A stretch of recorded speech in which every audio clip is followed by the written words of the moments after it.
رسول اللہ یا رسول اللہ یا رسول اللہ یا السلام علیکم ورحمۃ اللہ وبرکاتہ۔ الحمد للہ رب العالمین والصلاة والسلام علی اشرف الانبیاء والمرسلین وعلی آلہ وصحبہ البررۃ اجمعین والحمد للہ رب العالمین۔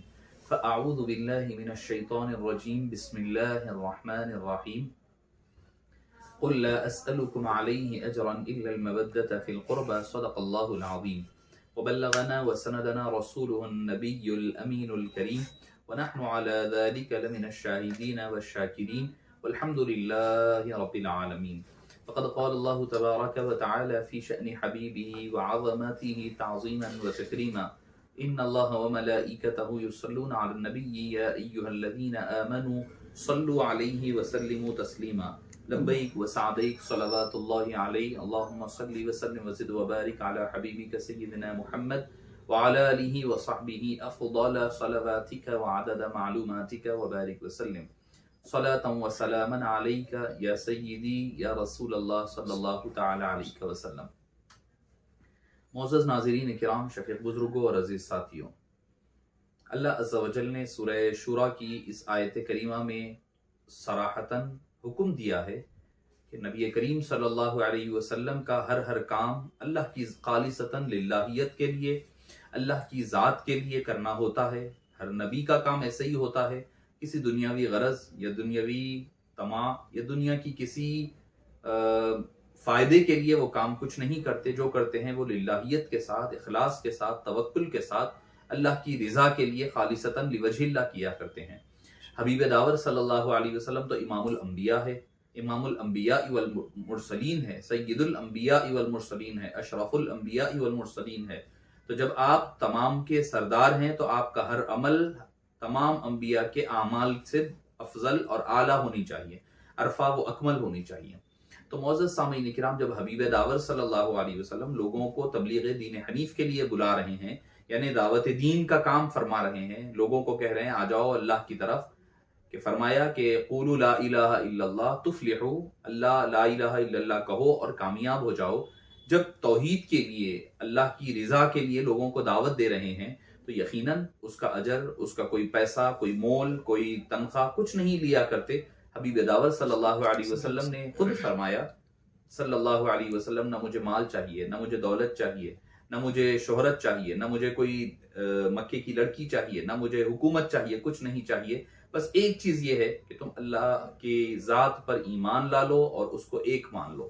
یہی مقصد رہا حبیب پاک کی ساری زندگی مبارک کا۔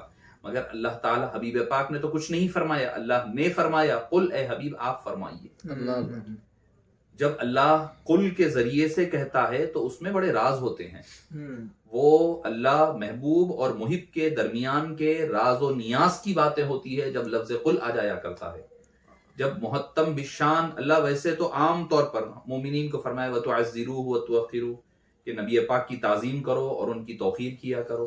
جہاں پر کہیں پر الگ الگ الفاظ سے یا ایھا الذین آمنوا لا ترفعوا اصواتکم، یا ایھا الذین آمنوا لا تقولوا راعنا، یہ جتنے احکام تھے اللہ نے راست فرمائے ہیں۔ آپ دیکھیں گے اللہ کی صفات کا انٹروڈکشن تھا، تب اللہ نے کیا فرمایا؟ هو اللہ الذی لا الہ الا هو عالم الغیب والشہادۃ هو الرحمن الرحیم، هو اللہ الذی لا الہ الا هو الملك القدوس السلام المؤمن المهيمن العزيز الجبار المتكبر سبحان الله عما يشركون، هو الله الخالق البارئ المصور له الاسماء الحسنى۔ اللہ کے جتنے صفاتی نام تھے، جتنے اللہ تعالیٰ کے صفات تھے، اسما تھے، اس کا انٹروڈکشن اللہ نے راست فرمایا۔ مگر جب ذات خداوندی کا تعارف کروانا تھا کہ خدا کون ہے، فرمایا کہ ایسے نہیں فرمایا هو اللہ احد، نہیں فرمایا، فرمایا قل، اے حبیب آپ فرمائیے هو اللہ احد، وہ اللہ ایک ہے۔ تو پتہ کیا چلا کہ اللہ کا تعارف کروانا ہے تو مصطفیٰ کی ذات ہونا درمیان میں ضروری ہے۔ کیوں کہ ذات خدا کو سمجھنا ہے تو کوئی سمجھ نہیں سکتا، دیکھنا ہے کوئی دیکھ نہیں سکتا، اس کی جیسی شایان شان عبادت کرنا ہے کوئی کر نہیں سکتا۔ لیس کمثلہ شیء والا معاملہ ہے، ما عرفنا کا حق معرفتی کا حکم ہے۔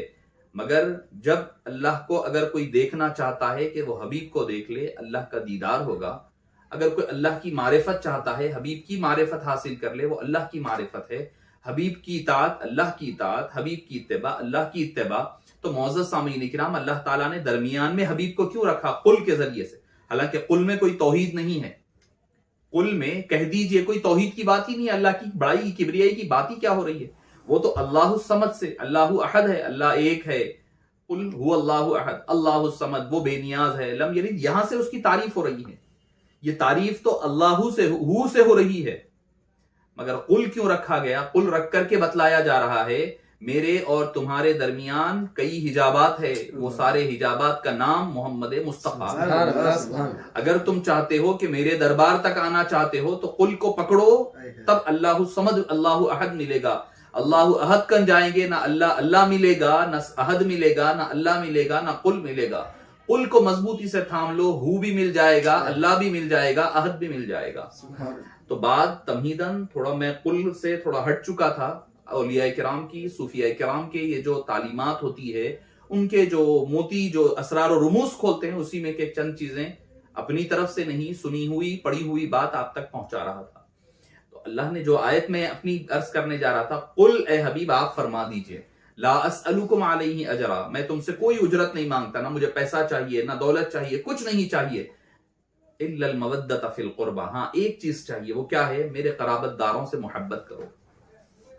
حضرت عبداللہ بن عباس راوی ہیں، فرماتے ہیں کہ پوچھا گیا من قرابتک یا رسول اللہ، پوچھا گیا کہ آپ کے قرابت دار کون ہیں، آپ کے مودت جن سے کرنے کا ہمیں حکم دیا گیا. حالانکہ قرابت دار رشتہ دار کے معنوں میں ہوتا ہے عربی زبان کا، ایک ادنا طالب علم بھی سمجھ سکتا ہے.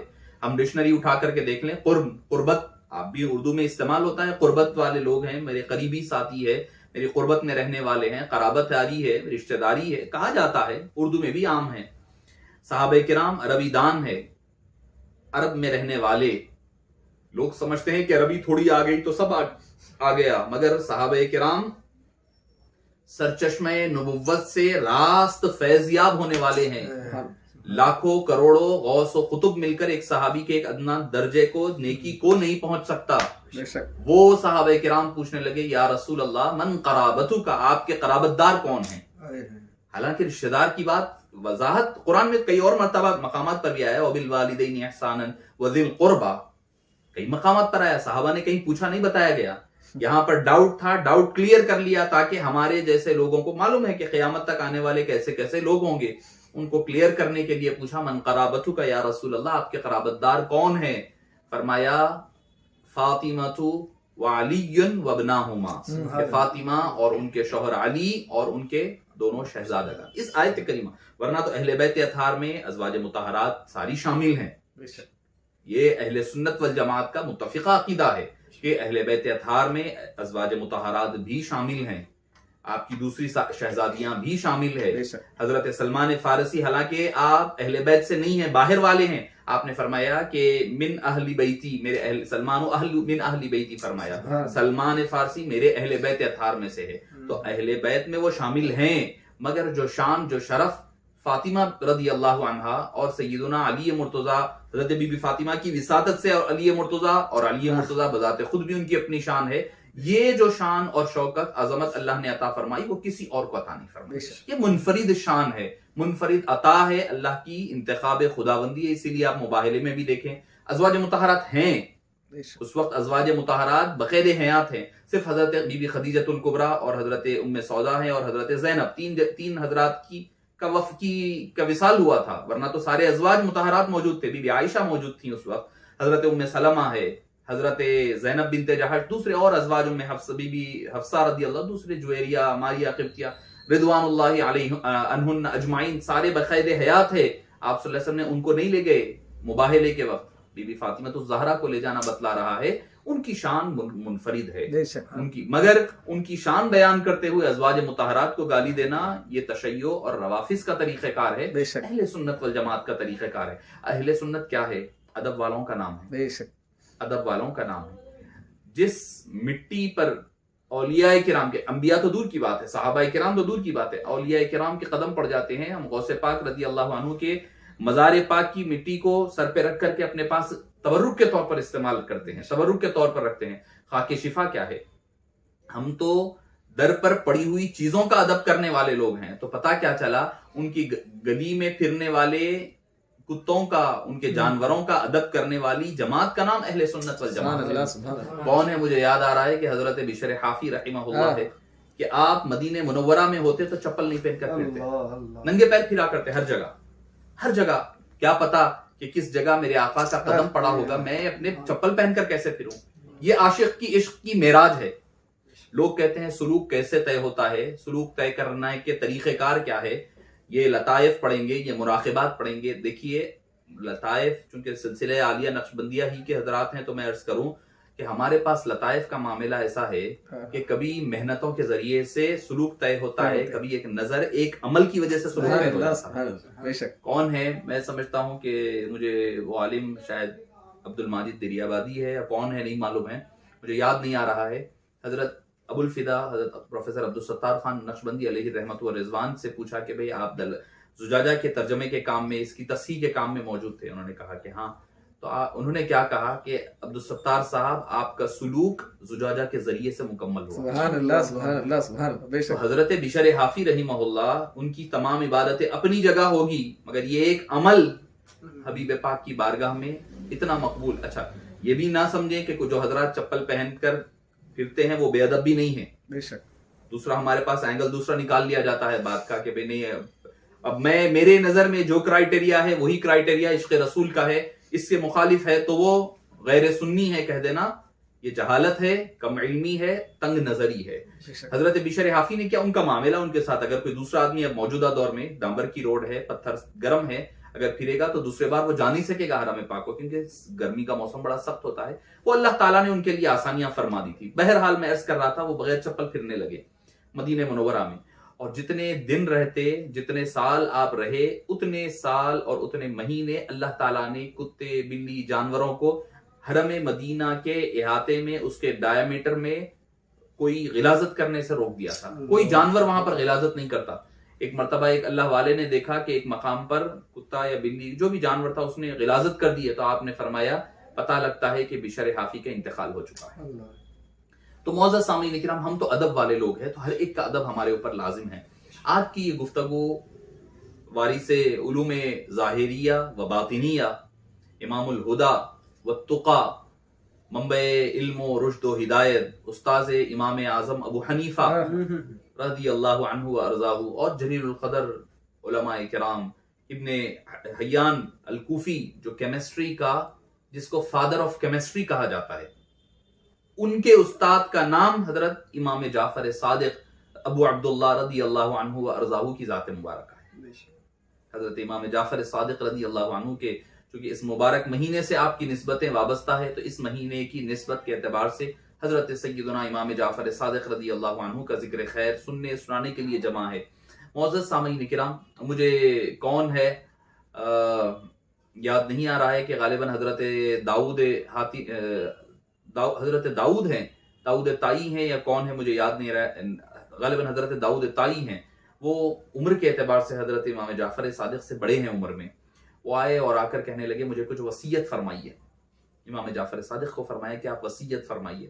آپ نے فرمایا کہ آپ زہد و تقوی میں اپنا مقام رکھنے والے ہیں، میں آپ سے عمر میں بھی چھوٹا ہوں، زہد و ورع میں بھی کم ہوں۔ آپ نے حضرت داؤد علیہ الرحمہ نے فرمایا کہ آپ یقیناً ہو سکتا ہے کہ عمر میں کم ہوں گے مگر آپ کی نسبت بہت بڑی نسبت ہے، وہ نسبت کا کوئی برابری نہیں ہو سکتی۔ تو آپ نے فرمایا جب مجھے کوئی یہ نسبت کا بھرم رکھنے کی بات کرتا ہے یا دہائی دیتا ہے تو میری روح کانپ اٹھتی ہے کہ اگر میں حبیب پاک نانا جان کی خدمت میں حاضر ہوں اور مجھ سے ایسا کوئی کام ہو جائے جو ان کی رضا اور مرضی کے خلاف ہوں گا تو میں کیسے ان کا سامنا کر پاؤں گا۔ آپ زار و خطا رونے لگے۔ تو حضرت داؤد طائی علیہ الرحمہ نے فرمایا کہ جب آپ کا یہ عالم ہے جن کے گھر سخاوت، نبوت، امامت، ولایت جن کے گھر سے ہو کر کے گزرتی ہے، اس کی ساری دریائیں ان کے گھر سے بہتی ہیں، ان کا یہ عالم ہے تو پھر ہمارا عالم کیا ہونا چاہیے، اور ہمیں کس قدر اللہ کی خوف و رجا کے خوف کے لیے اور اللہ کی خشیت الہی کے لیے ہمیں بلبلانا چاہیے اور رونی چاہیے۔ حضرت امام جعفر صادق رضی اللہ عنہ وارضاہ امام زین العابدین کے پوتے، امام زین العابدین کے صاحب شہزادے امام محمد باقر رضی اللہ عنہ وارضاہ اور آپ کے شہزادے امام جعفر صادق رضی اللہ عنہ وارضاہ کی ذات مبارکہ ہے۔ امام جعفر، حالانکہ آپ کا نام جعفر ہے اور کنیت ابو عبداللہ ہے، ابو عبداللہ ہے، مگر الصادق کے نام سے زیادہ آپ معروف ہیں۔ لوگ کہتے ہیں کہ صادق کیوں ہیں؟ ایک تو یہ کہ یقیناً ہر گھرانے والا سچائی کا علمبردار ہے ہی ہے، سچائی تو آپ کی ہے ہی ہے، مگر اس کے علاوہ جو اہم چیز ہے وہ یہ ہے آپ کی روایت اور درایت، یعنی حدیث پاک کو نقل کرنا اور روایت کے اعتبار سے آپ ایک ایتھینٹیسٹی مانے جاتے، اس اعتبار سے آپ کو الصادق کہا جاتا ہے۔ اچھا، اب اکثر ہمارے پاس جو امام جعفر صادق کا نام آتا ہے تو ہم کیا کرتے ہیں؟ امام جعفر صادق کے بارے میں حضرت امام اعظم ابو حنیفہ کا قول ہے لولا السنتان لہلک النعمان، حالانکہ ابن تیمیہ نے اس کا رد کیا، نہیں یہ معاصر ہے، دونوں برابر ہے عمر کے اعتبار سے، پیریڈ کے اعتبار سے، چونکہ دونوں تابعی ہیں، دونوں حضرات بھی تابعین میں شامل ہے، تو دونوں تابعی ہیں تو پھر دونوں کا ایک پیریڈ استاد شاگرد کیسے ہو سکتے ہیں؟ تو حالانکہ ہے مکتب فکر دوسرا شبلی نعمانی کا، انہوں نے ان کا رد کیا ہے۔ جادو وہ ہے جو سر چڑھ کر بولے الفضل ما عرفت بی الاعداء، وہ کہنے لگے کہ نہیں امام اعظم یقیناً مجتہد ہیں، اپنے وقت کے امام ہے، امام فقہ ہے، سب کچھ ہے، مگر امام جعفر صادق کے مد مقابل، چونکہ امام اعظم ابو حنیفہ کا معاملہ کیا ہے، اہل بیت اطہار سے سچی اور پکی محبت کرنے والے کا نام امام اعظم ابو حنیفہ ہے۔ یہاں تک کہ بعض سیر نگار نے لکھا ہے، کتاب المناقب میں آپ کے ملتا ہے، المناقب میں، کہ امام ابو حنیفہ کو اعظم کا لقب بھی اہل بیت اطہار سے یہ جو نسبت، یہ جو 2 سال گزرے ہیں اس کے بعد عطا کیا گیا۔ سبحان اللہ، سبحان، یہ نسبت ہے۔ امام باقر سے بھی آپ نے اکتساب فیض کیا، امام جعفر صادق سے۔ امام جب بھی یہ بات آتی ہے تو ہم کہتے ہیں امام اعظم فرمائے 2 سال اگر نہ ہوتے تو میں ہلاک ہو جاتا، تو ہم کیا سمجھتے ہیں؟ وہ تصوف اور طریقت سیکھا ہوگا امام جعفر صادق سے سمجھتے ہیں، نہیں، امام جعفر صادق کی تصوف اور طریقت کے یقیناً آپ امام ہے، ولایت کے امامت کے منصب پر فائز رہے ہیں، مگر اس کے ساتھ ہی ساتھ آپ کا علوم ظاہری پر جو دسترس تھا، مدینہ منورہ میں مسجد نبوی اور آپ کے گھر کا جو ایک چھوٹا سا کمرہ، میں کہتا ہوں اس دور کا وہ یونیورسٹی تھا علم دین کا۔ ایسا نہیں کہ صرف علم دنیا ہی، علم دین باطنی علوم سکھا رہے ہیں، نہیں، باطنی علوم کے ساتھ ساتھ آپ علم ظاہری کے بھی اپنے وقت کے امام رہے ہیں۔ کیوں کہہ رہا ہوں میں؟ جو صادق کہا ہے حدیث میں، درایت میں، روایت میں، تخریج و روایت کرنے میں آپ کی صداقت کی وجہ سے آپ کو صادق کہا گیا، تو پتہ کیا چلا کہ جہاں پر آپ دل کی صفائیاں بھی فرمانے والے، دلوں کو صاف فرمانے والے بھی ہیں، اسی طرح احادیث مبارکہ کی تفاسیر کو وضاحت اور صراحت کرنے والے اور احادیث طیبہ کو کھنگال کر کے لوگوں تک پہنچانے والی ذات ہے۔ مجھے آپ کی علمی وجاہت کی بات آئی ہے تو مجھے بات یاد آئی کہ آپ کی جو تفسیر ہوتی ہے وہ نادر تفسیر ہوتی ہے۔ تفاسیر قرآن کریم کی جتنے آپ کو ملے گی، اس کے بعد جو ایک نادر یونیک جو آپ کو ایکسپلینیشن ملے گا، وہ آپ کو امام جعفر صادق رضی اللہ عنہ وارضاہ کی ذات مبارکہ سے ملے۔ آپ فرماتے ہیں کہ سورہ والصافات میں ہے وقفوہم انہم مسئولون، دوزخ والے جنت والے علیحدہ ہو گئے، حساب کتاب ہو گیا ہے، اب دوزخ والے دوزخ کی طرف جا رہے ہیں، جنت والے جنت کی طرف جا رہے ہیں۔ جنت میں نام اعمال مل گیا، پروانہ مل گیا، جنت کے دروازے پر روک دیا جائے گا، وقفوہم، ان کو روک دیا جائے گا، انہم مسئولون، اور وہ سوال کیے جائیں گے۔ امام جعفر صادق اس کی تفسیر میں فرماتے ہیں وہاں پر اہل بیت اطہار کی محبت سے متعلق سوال کیا جائے گا۔ سوال ہوگا تو بھائی اب کا سوال ہوگا، نام اعمال مل گیا ہے، حساب کتاب ہو گیا ہے، جنت کا مژدہ ملنے کے بعد جنت میں روکا جا رہا ہے، وقفوہم انہم مسئولون۔ پھر آپ ورفعنا لک ذکرک کے بارے میں جو تفاسیر ہے امام جعفر صادق کی، پڑھنے والی تفاسیر ہے۔ اگر آپ جو حضرات اس میں ذوق رکھتے ہیں، وہ لوگ جو ہے الشفاء بتعریف حقوق المصطفیٰ جو قاضی ایاز علیہ الرحمہ کی ہے وہ پڑھیں آپ، اس میں اکثر روایت امام قاضی ایاز علیہ الرحمہ نے امام جعفر صادق سے لی ہیں۔ فرماتے ہیں ورفعنا لک ذکرک، ہم نے آپ کی خاطر آپ کے ذکر کو بلند فرمایا ہے، ہم نے آپ کے ذکر کو بلند فرمایا، یہ بھی کافی تھا۔ ورفعنا ذکرک، ہم نے آپ کے ذکر کو بلند کیا، کافی تھی نا بات۔ لکا جو ہے خاص محبت کا جو انداز ہے وہ بیان کرتا ہے لکا کے ذریعے سے. سبحان اللہ سبحان فرماتے ہیں لکا آپ کی خاطر، کوئی اور مقصد نہیں ہے. اللہ.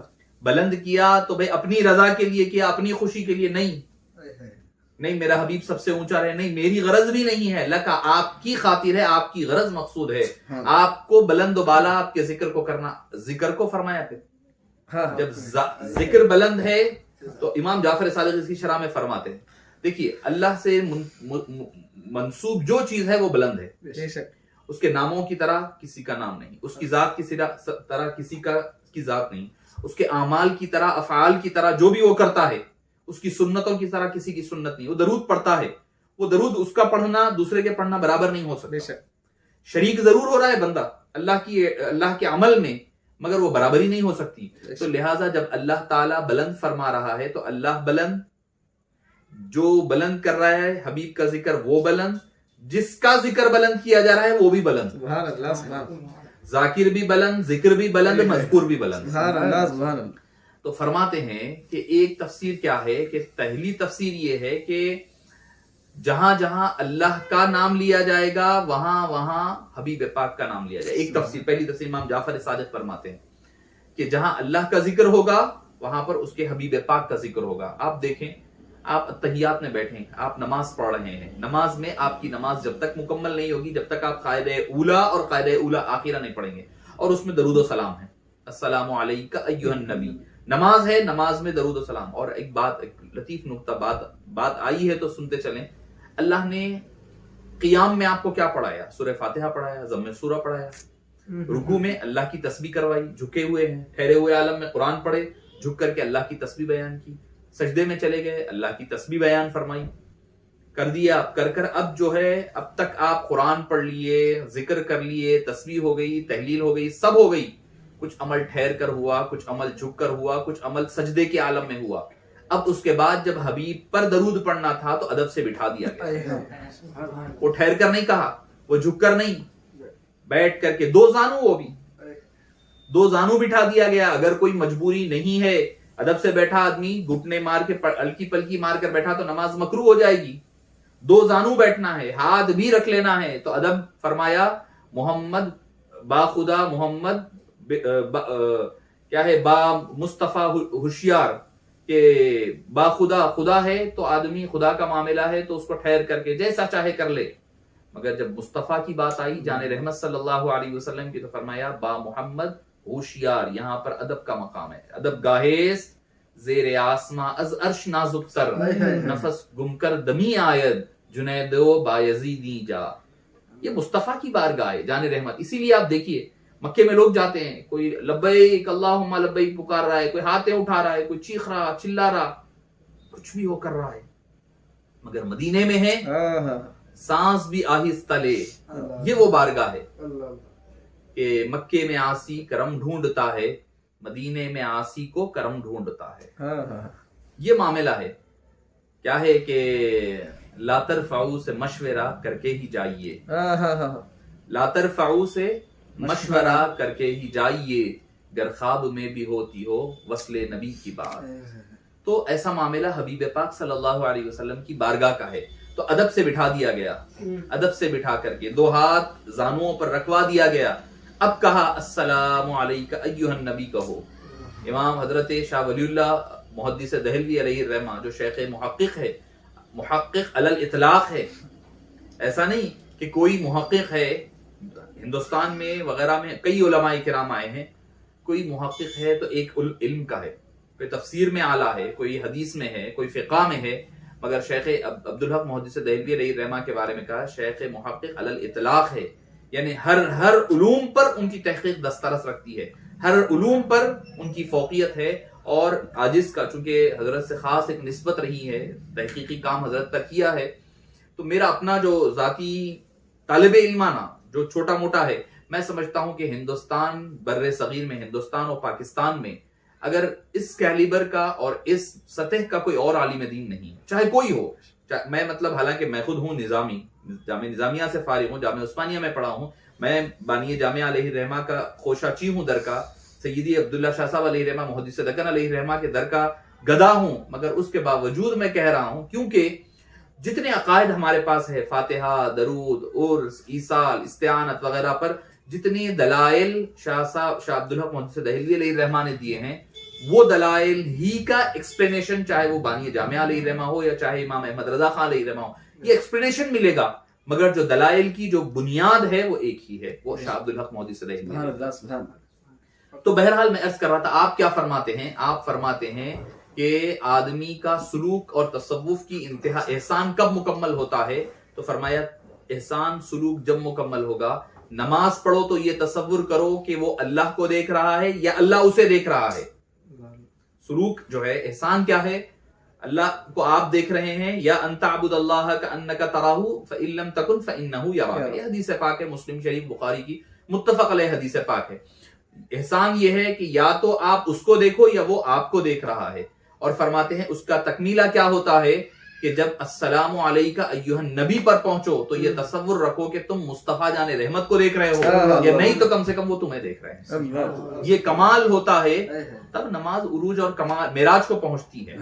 نماز کی معراج، نماز خود معراج ہے ہماری، مگر اس معراج کی معراج کیا ہے کہ مصطفیٰ کے در پر پہنچنا ہے۔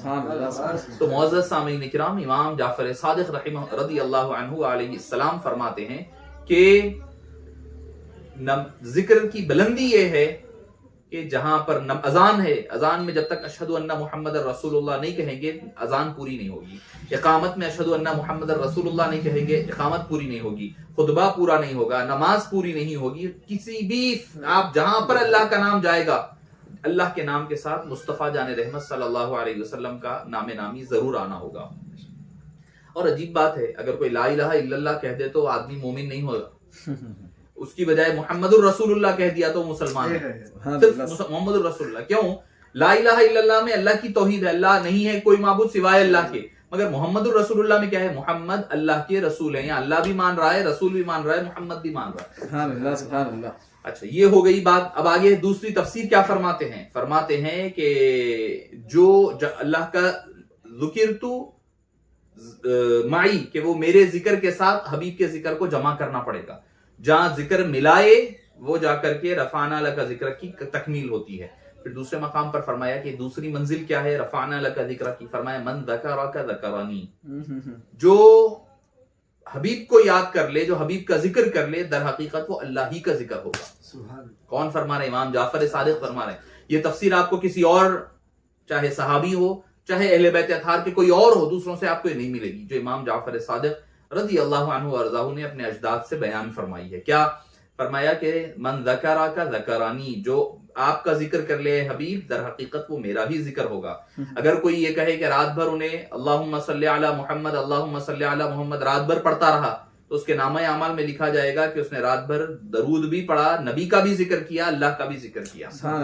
یہ ذکر کرنے والا اگر کوئی اللہ کا ذکر کرے گا تو تنہا اللہ کا ذکر لکھا جائے گا، مصطفیٰ کا ذکر کرنے والا مصطفیٰ کا بھی ذاکر ہوگا، اللہ کا بھی ذاکر ہوگا۔ یہ میں نہیں، امام جعفر صادق رضی اللہ عنہ کی تفسیر مبارک کے حوالے سے عرض کر رہا تھا، علمی مقام آپ کا بتا رہا تھا میں کہ اللہ نے کیا کمال، کیا مقام عطا فرمایا ہے۔ ایک اور حضرت شاہ عبد الوہاب علیہ الرحمت والرضوان بیان فرماتے ہیں اپنی تفسیر میں کہ جو سورہ مریم میں ہے وَذْكُرْ فِي الْكِتَابِ مَرْيَمْ إِذِ انْتَبَذَتْ مِنْ أَهْلِهَا مَكَانًا شَرْقِيًّا فَاتَّخَذَتْ مِنْ دُونِهَا حِجَابًا مَسْتُورًا، کہ جب وہ آئے فقال بشرا سویا، کہ وہ حضرت جبریل، قرآن کریم کے اکثر مفسرین نے تو یہ بیان فرمایا ہے بشرا سویا، ایک بشر مکمل سرتاپا بشر کی شکل میں حضرت جبریل امین تشریف لائے، فرمانے لگے انما انا رسول ربک، میں اللہ کی طرف سے بھیجا ہوا رسول ہوں، لأہب لک غلاما زکیا، میں تمہیں بشارت دینے آیا ہوں ایک بچے کی، ایک لڑکے کی۔ تو معزز سامعین کرام، یہ تفسیر دوسری جو میں عرض کرنے جا رہا ہوں ایک نادر اور تفسیر اشاری ہے، تفسیر صوفیانہ تفسیر ہے۔ فرماتے ہیں کہ وہ یہ ہے کہ فرماتے ہیں کہ وہاں پر بشرن سویہ سے مراد وہ فرماتے ہیں جبریل امین نہیں بلکہ حبیب پاک کی ذات مبارک۔ اس کی دلیل بھی ہے، آگے میں دلیل عرض کروں کہ فرماتے ہیں بشرن سویہ سے مراد حبیب پاک ہے، اور حبیب پاک نے ہی حضرت عیسیٰ علیہ السلام کے آنے کی بشارت دی، تبھی جا کر کے عیسیٰ علیہ السلام کہہ رہے ہیں کہ من بعد اسمہ ومبشرا برسول یأتی من بعد اسمہ احمد انما انا رسول ربک لأہب لک غلاما زکیا، میں تمہیں ایک پاک باز بچہ دینے آیا ہوں، وہی پاک باز بچہ مصطفیٰ جان رحمت صلی اللہ علیہ وسلم کی آمد کی بشارت دے رہے ہیں۔ اچھا، اس کی دلیل دوسری کیا ہے کہ حضرت، کئی حضرات کو شاید اہل علم تو پتہ ہی ہے، عوام کے لیے عرض کر رہا ہوں کہ حضرت بی بی آسیہ جو فرعون کی اہلیہ تھیں، جو ایماندار تھیں، اور بی بی مریم علیہ السلام، انہوں نے تو نکاح ہی نہیں کیا، شادی ہی نہیں کی، ان دونوں خواتین کل جنت میں حبیب پاک صلی اللہ علیہ وسلم کی ازواج مطہرات میں شامل ہوں گی۔ تو جب اللہ تعالیٰ نے مقدر ہی ان کا یہ بنا دیا ہے تو حبیب پاک صلی اللہ علیہ وسلم کے سامنے آنے سے کترانے کا سوال پیدا نہیں ہوتا۔ تو معزز سامعین کرام، حبیب داور صلی اللہ علیہ وسلم کی تفاسیر، قرآن کریم کی جو تفاسیر بیان فرماتے ہیں، بالکل مختلف اور نادر تفاسیر امام جعفر صادق کی حیات مبارکہ میں ملتا ہے۔ آپ کی بنیادی تعلیم امام زین العابدین، آپ کے دادا جان کے دست اقدس سے اور آپ کے زانوئے ادب طے کرنے کی وجہ سے ہوئی، اور وہ ماحول ایسا جو کربلا کے دکھارے ہوئے اور ایسے لٹے پٹے قافلے کے ساتھ، یقیناً وہ تو اللہ کی رضا کے لیے تھا۔ ہم کہہ رہے ہیں اپنے طور پر، اپنی جانب سے، کہ بھئی وہ تو قافلہ لٹا پٹا تھا، مگر اللہ کے دربار میں وہی قافلے کی ایک ایک دھاگا بھی اگر مل جاتا ہے تو عرش، ایک ایک فرشتے کی حاملان عرش سے افضل و اعلیٰ ہے۔ تو معزز سامعین کرام، آپ کی تربیت امام زین العابدین رضی اللہ عنہ ارضاہ کی زیر نگرانی اور زیر سرپرستی ہوئی۔ آپ کی وفات کے بعد، دنیا سے پردہ فرمانے کے بعد، آپ کے والد ماجد امام محمد باقر رضی اللہ عنہ ارضاہ کے زیر تربیت رہی ہے۔ کیسی تربیت ہوتی، آپ صداقت میں، حلم میں، بردباری میں اور بذلہ سنجی میں آپ کی مثال اپنے آپ تھی۔ چونکہ دور اموی کا آغاز ہو چکا تھا، وہاں پر امام حسین رضی اللہ عنہ ارضاہ کی شہادت کے بعد ادھر امام زین العابدین پر ظلم و ستم، وہ سلسلہ چلتا رہا تو ائمہ کرام کے دور مبارک میں، چاہے وہ دور اموی ہو، دور فاطمی ہو، بعد کے جتنے دور آتے رہے، وہ دوروں میں آگے ظلم و ستم کے پہاڑ اہل بیت اطہار اور ان کے چاہنے والوں کے ساتھ ہر دور میں ہوتا رہا۔ اس کی وجہ کیا تھی؟ کوئی پوچھے گا کہ وجہ کیا ہے؟ وجہ یہ ہے کہ لازمی بات ہے، جب نسب کی شرافت ان کے ساتھ ہے، علم و عمل میں ان کی طرح کوئی دوسرا نہیں ہے۔ بعد کی دور کی، صحابہ کے بعد کی، چونکہ صحابہ کرام کا دور تو ختم ہو چکا تھا، امام زین العابدین سے تابعین کا دور چل رہا ہے، صحابہ کا دور ختم ہو چکا ہے، امام حسین رضی اللہ عنہ، اہل بیت کی بات کہہ رہا ہوں میں۔ تو اس کے بعد یہ نسب کے اعتبار سے سب سے اعلیٰ، علم و عمل میں ان کی طرح کوئی دوسرا نہیں، تقویٰ و طہارت میں ان کی طرح کوئی نہیں، زہد و ورع میں، حلم میں، بردباری میں، صداقت میں، حرص لالچ سے دور، ہر اعتبار سے یہ اعلیٰ و افضل ہیں۔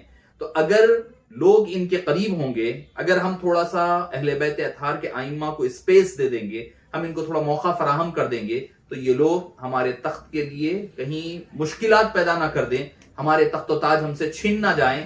اس وجہ سے یہ کوشش میں رہتے کہ اہل بیت اطہار کے گھرانے والوں کو ستایا جائے اور ان کا دائرہ زندگی کو تنگ کیا جائے۔ یہ وجہ تھی سب سے بڑی، جو ائمہ اہل بیت اطہار کے ساتھ یہ معاملہ ہوا کرتا وہ دور۔ مگر بذلہ سنجی اور بردباری کے ساتھ آپ نے حکمت اور مصلحت کا علمبردار تھے امام جعفر صادق رضی اللہ۔ وہ اس کی مثال آپ کو دے دوں کہ حضرت زید رضی اللہ عنہ وارضاہ، جو کربلا کے بعد کے واقعات کے عینی شاہد تھے، آپ نے جو ماحول دیکھا تو آپ نے اس دور کے جو بادشاہ تھے اموی دور کے، ان کے خلاف بغاوت کر دی۔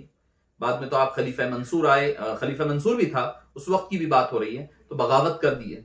بغاوت کرنے کے بعد ہوا یہ کہ آپ کے ساتھ جو لوگ، حالانکہ امام جعفر صادق اہل بیت اطہار کے گھرانے سے ہے، مگر آپ نے فرمایا کہ وقت مناسب نہیں ہے، لوگ آپ کا ساتھ نہیں دے رہے ہیں حضرت، تو آپ جو ہے، حالانکہ آپ کے رشتہ ہونا سب کچھ ہے، خانوادہ ایک ہے، مگر فرمایا کہ امام حسین کی اولاد میں سے، تو آپ نے فرمایا کہ آپ یہ نہ فرمائیے، احتیاط فرمائیے، اپنی جو علمی کام ہے اس کو آگے لے جائیں، کیونکہ ہر ایک کا اپنا اپنا ایک اسٹیٹس ہے، ہر ایک کا ایک اپنی فکر ہے۔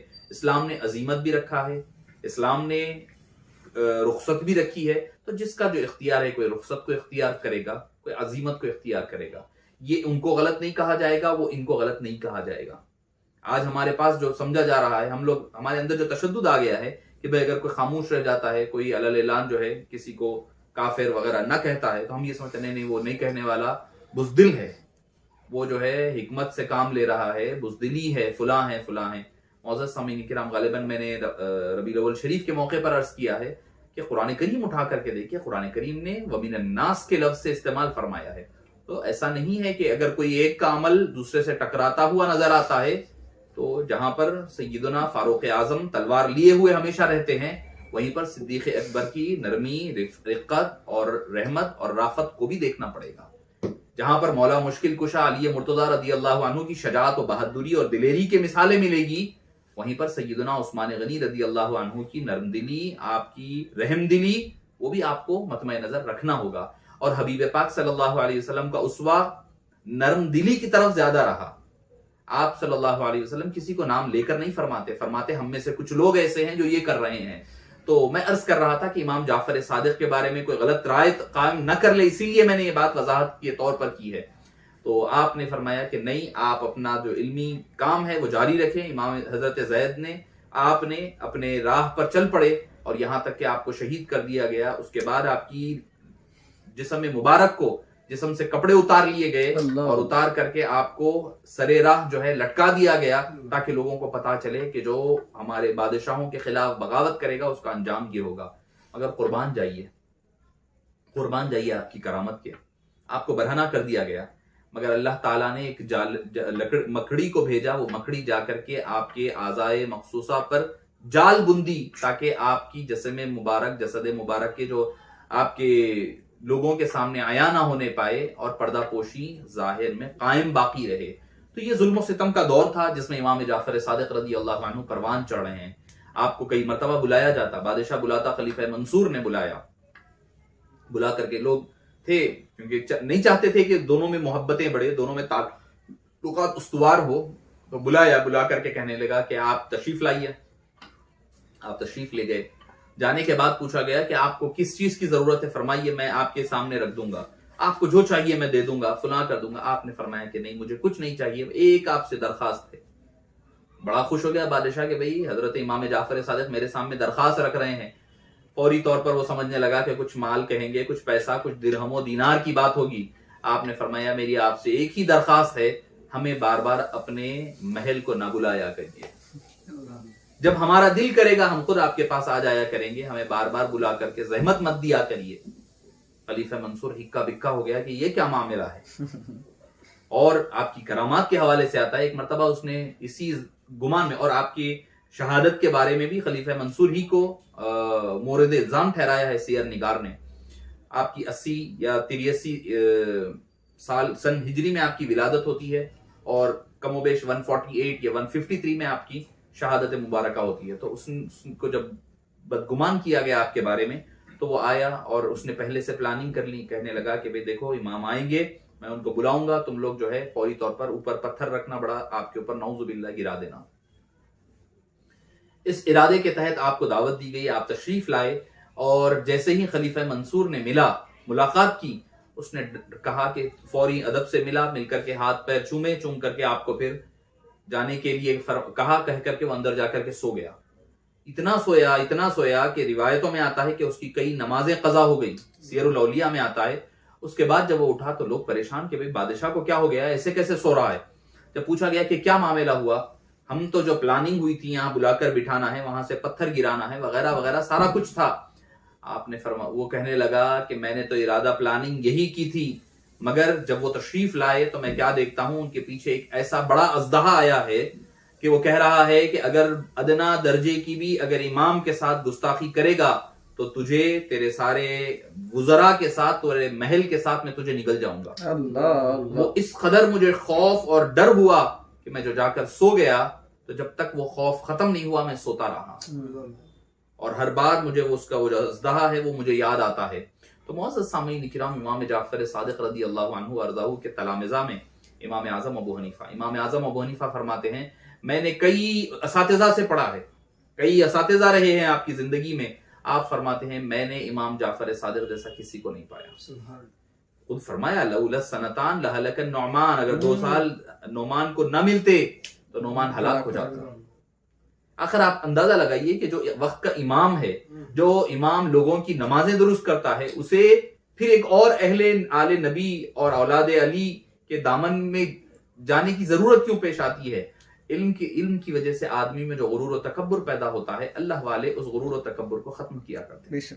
امام جعفر صادق اپنے بارے میں خود فرماتے ہیں، ولدنی ابو بکر مرتین، ابو بکر صدیق نے مجھے 2 مرتبہ جنم دیا ہے، کیونکہ آپ کی والدہ ماجدہ ام فروا رضی اللہ عنہا جو حضرت محمد قاسم بن محمد بن ابی بکر کے رضوان اللہ عنہم اجمعین کی بیٹی تھی، اور آپ کی والدہ ماجدہ تھی۔ تو اس اعتبار سے ہمارا اہل سلسلہ نقشبندیہ کا وصف یہ ہے کہ ہمیں دونوں چیزیں بھی 2 جگہ سے مل رہی ہیں۔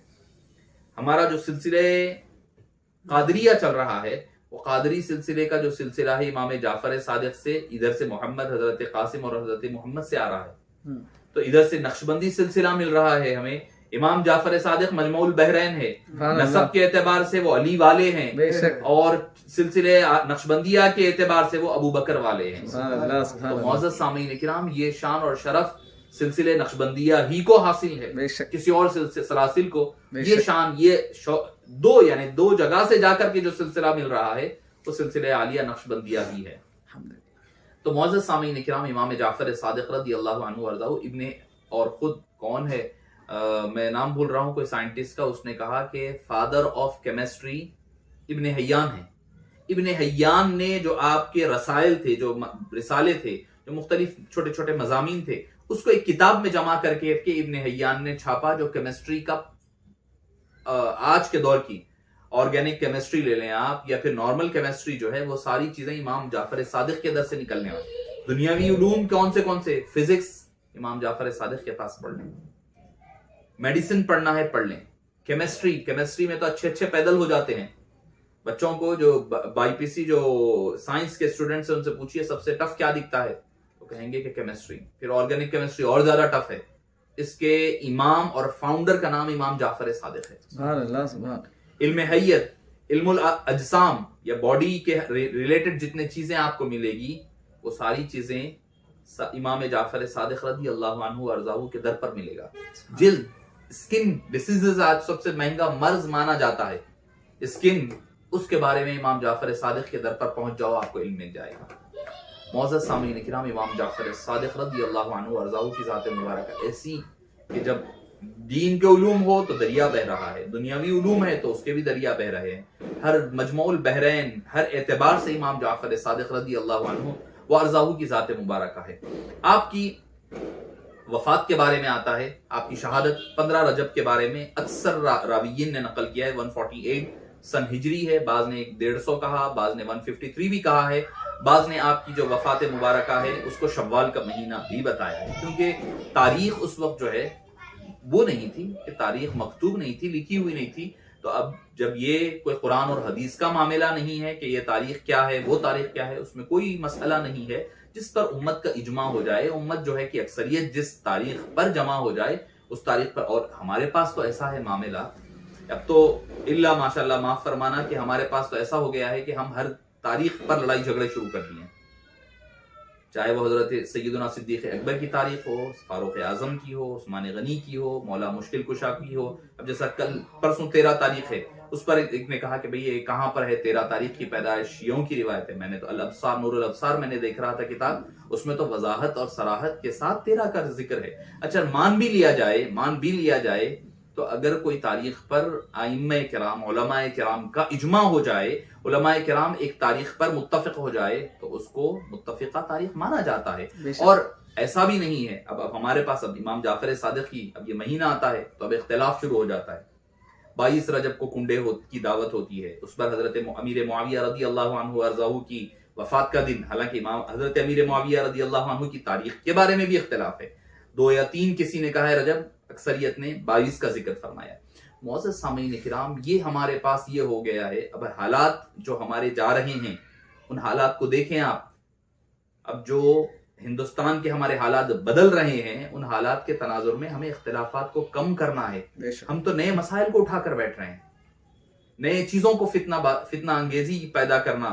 یاد رکھیں کہ نام نہیں ذکر کرنے کا حکم تھا، اسی لیے کہہ رہا ہوں کہ فرمایا کرتے کہ بغیر پوچھے کوئی بات کہہ دینا جس سے فتنہ پیدا ہو، جس سے ایک مسئلہ پیدا ہو، بغیر پوچھے سچ کہہ دینا بھی ایک فتنہ ہے۔ اللہ، بغیر پوچھے، آپ کو کوئی نہیں پوچھے کہ بھئی وہاں کون آیا تھا کون نہیں آیا تھا، آپ جو ہے کسی کے سامنے وہاں دعوت تھی، کچھ ایسا معاملہ ہے، مثال کے طور پر آپ کہہ رہے ہیں سچ ہوگا مگر اس سے ایک فتنہ پیدا ہو رہا ہے، تو وہ سچ جو ہے آپ سے، ہاں جھوٹ مت بولو پہلے، آپ سے جب تک پوچھا نہ جائے جب تک نہ کہو آپ۔